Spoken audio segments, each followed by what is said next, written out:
마태복음 20장 17절부터 28절 말씀입니다.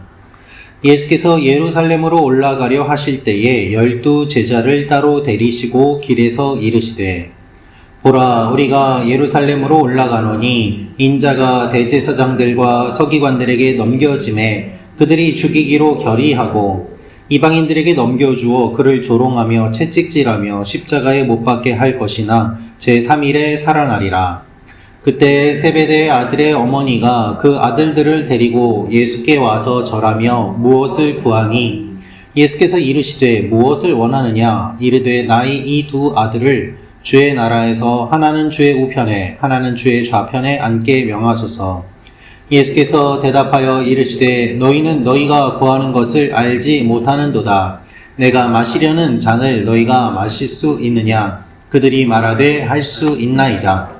이르시되 너희가 과연 내 잔을 마시려니와 내 좌우편에 앉는 것은 내가 주는 것이 아니라 내 아버지께서 누구를 위하여 예비하셨든지 그들이 얻을 것이니라. 10 제자가 듣고 그 두 형제에 대하여 분이 여기거늘 예수께서 제자들을 불러다가 이르시되 이방인의 집권자들이 그들을 임의로 주관하고 그 고관들이 그들에게 권세를 부리는 줄을 너희가 알거니와 너희 중에는 그렇지 않아야 하나니 너희 중에 누구든지 크고자 하는 자는 너희를 섬기는 자가 되고 너희 중에 누구든지 으뜸이 되고자 하는 자는 너희의 종이 되어야 하리라.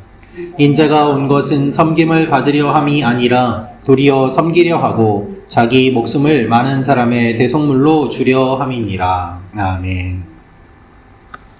오늘 말씀은 예수님께서 죽음과 부활에 대해서 세 번째 이야기하시는 내용이 기록되어 있습니다.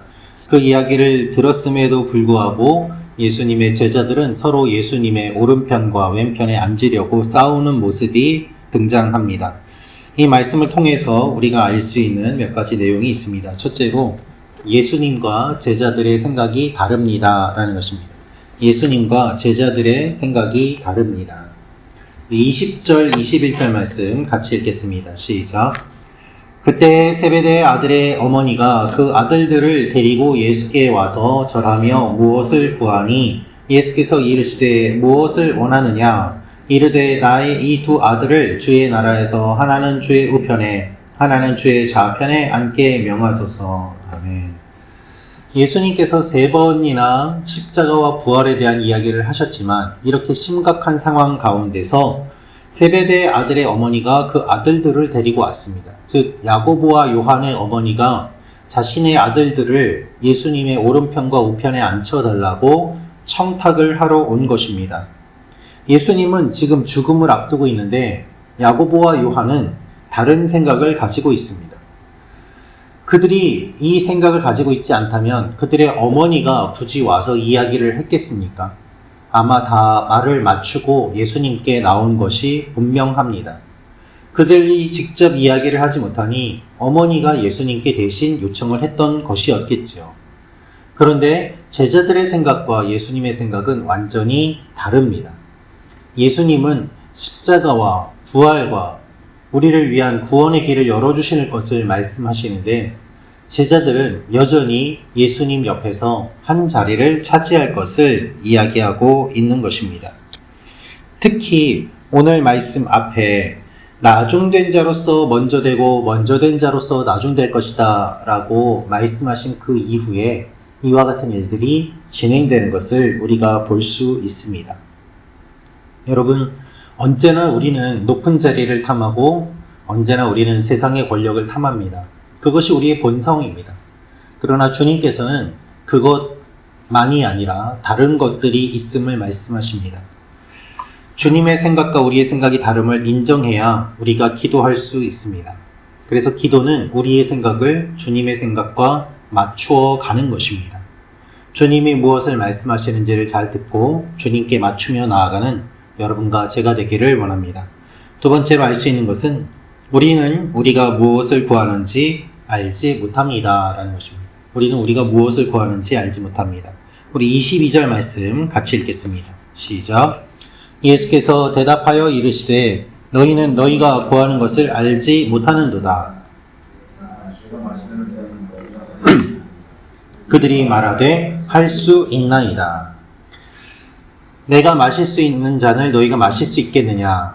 그들이 말하되 할 수 있나이다. 예수님께서 말씀하신 이 잔의 의미는 죽음이었습니다. 그런데 제자들은 알지 못합니다.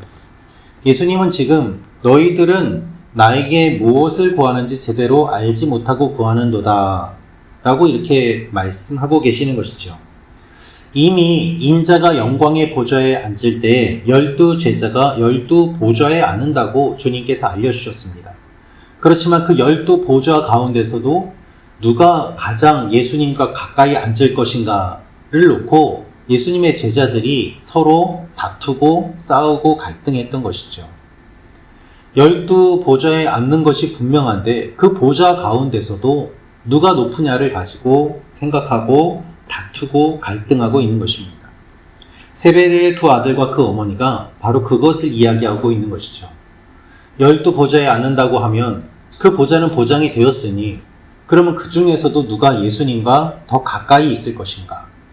이것을 놓고 그 자리를 먼저 선점하고자 이렇게 요청을 하였던 것입니다.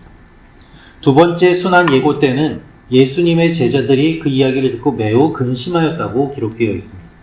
근데 예수님께서 세 번째 이 말씀을 하실 때에는 근심하였다는 표현이 없이 자기들이 높은 자리에 앉으려고 서로 다투는 모습만 나오고 있습니다. 예수님은 반복해서 고난에 대해서 말씀하시지만 제자들은 처음에는 놀라고 한두 번에는 근심하였지만 예수님이 계속 말씀하시자 아유 그러려니 하고 그 말에 귀를 기울이지 않고 있는 것입니다. 그들의 영적 시야는 점점 어두워지고 있고 이제는 무엇을 구하는지조차 잘 모르는 채 예수님께 구하고 있습니다. 자신의 십자가를 지고 따라야 된다라는 주님의 말씀은 죽어야 된다는 것을 의미합니다. 그럼에도 제자들은 그것을 전혀 생각하지 않고 있습니다. 여러분, 우리가 무엇을 구하는지 모른 채 구할 때가 많이 있습니다. 이것을 주십시오, 저것을 주십시오 하지만 실제로 그것이 좋은지 아닌지도 잘 모릅니다. 내가 보기에 좋은 것을 구해도 그것이 정답인지 아닌지도 잘 모릅니다. 그럼에도 불구하고 하나님께 달라고만 합니다. 주님이 마실 잔을 마실 수 있느냐고 하실 때 자신 있게 할 수 있다고 했지만 결국 이들은 다 도망가고 말았지 않습니까? 우리가 하나님 앞에 기도할 때도 그렇습니다. 처음에는 우리가 원하는 것을 놓고 기도하지만 기도하는 가운데서 내가 원하는 것이 정말 나에게 필요한 것인지, 하나님께서 주기를 기뻐하시는 것인지, 나에게 유익한 것뿐만 아니라 이웃을 위해서도 유익한 것인지 함께 생각하면서 기도할 때 우리의 기도가 더 깊어질 것입니다. 마지막으로 알 수 있는 것은 예수님은 섬기고 목숨을 주기 위해 오셨습니다. 예수님은 섬기고 목숨을 주기 위해 오셨습니다. 우리 26절부터 28절 말씀 같이 읽겠습니다. 시작. 너희 중에는 그렇지 않아야 하나니 너희 중에 누구든지 크고자 하는 자는 너희를 섬기는 자가 되고 너희 중에 누구든지 으뜸이 되고자 하는 자는 너희의 종이 되어야 하리라. 인자가 온 것은 섬김을 받으려 함이 아니라 도리어 섬기려 하고 자기 목숨을 많은 사람의 대속물로 주려 함이니라. 아멘. 오늘 말씀을 보면 24절에 열 제자가 듣고 그 두 형제에 대하여 분히 여기거늘 이라고 기록되어 있습니다. 이것을 보면 다른 제자들도 모두 욕심이 가득했음을 알 수 있습니다. 야고보와 요한의 문제만이 아니라 다른 제자들도 같은 마음이었다는 것이죠. 예수님은 제자들에게 세상의 문화를 답습하지 말라고 하십니다. 다른 사람을 다스리려면 힘이 있어야 된다고 생각하기 때문에 높은 자리에 올라가려고 하는 이 사람들. 그러나 예수님은 이렇게 말씀하십니다. 너희 중에 누구든지 으뜸이 되고자 하는 자는 너희의 종이 되어야 하리라. 예수님의 원리는 세상의 원리와 다른 것이죠. 하나님 나라의 복음은 이와 같은 일들을 통해서 확장됩니다. 우리는 이렇게 생각합니다.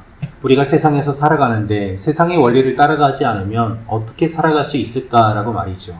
물론 그렇습니다.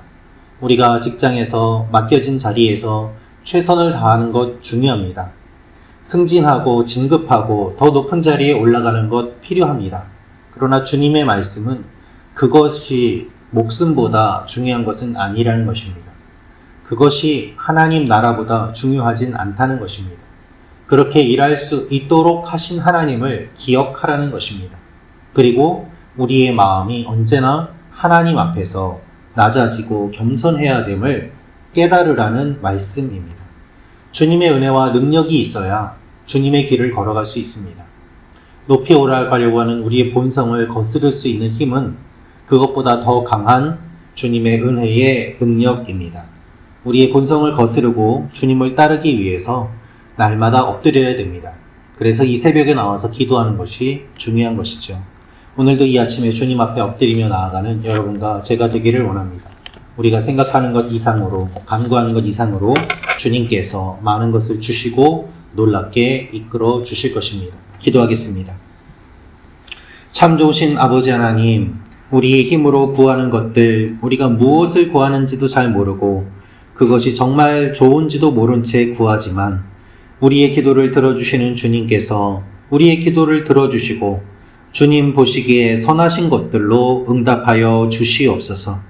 우리는 다 구분하지 못하여서 주님 앞에 다 쏟아놓습니다. 주님께서 구별하여 주시고 걸러주시고 또한 하나님께서 보시기에 좋은 것들로 응답하여 주셔서 하나님이 하셨다고 고백하며 나아가는 하나님의 사람들이 되게 도와주시고 우리가 미처 구하지 못한 것들까지도 주님께서 채워주시는 놀라운 은혜를 경험하는 오늘 하루가 되게 도와주시옵소서. 아버지 하나님, 우리 교회 성도님들을 위하여 기도합니다. 이 새벽에 나오지 못한 하나님의 자녀들 주님께서 어디에 있든지 붙잡아 주시고 오늘 하루도 동일한 시간을 주셨사오니 각자의 시간과 상황과 환경 가운데서 하나님의 은혜를 경험하게 하여 주시옵소서. 또한 원근각지에 있는 우리 교회 성도님들 주님께서 붙잡아 주셔서 멀리 있든 가까이 있든 주님께서 함께 하심을 기억하게 하시고 우리 교회가 한 교회고 한 공동체임을 잊지 않게 하여 주시옵소서. 오늘도 필요한 모든 것들을 주님께서 공급하여 주시고 또한 이 새벽에 저희가 기도하다가 중보하다가 주님 앞에 나아갈 때 하나님께서 한 사람 한 사람의 필요를 채워주시고 응답해 주실 것을 믿사오며 감사드리며 예수님의 이름으로 기도합니다. 아멘. 계속해서 기도하도록 하시기 바랍니다. 하나님이 여러분을 사랑하십니다.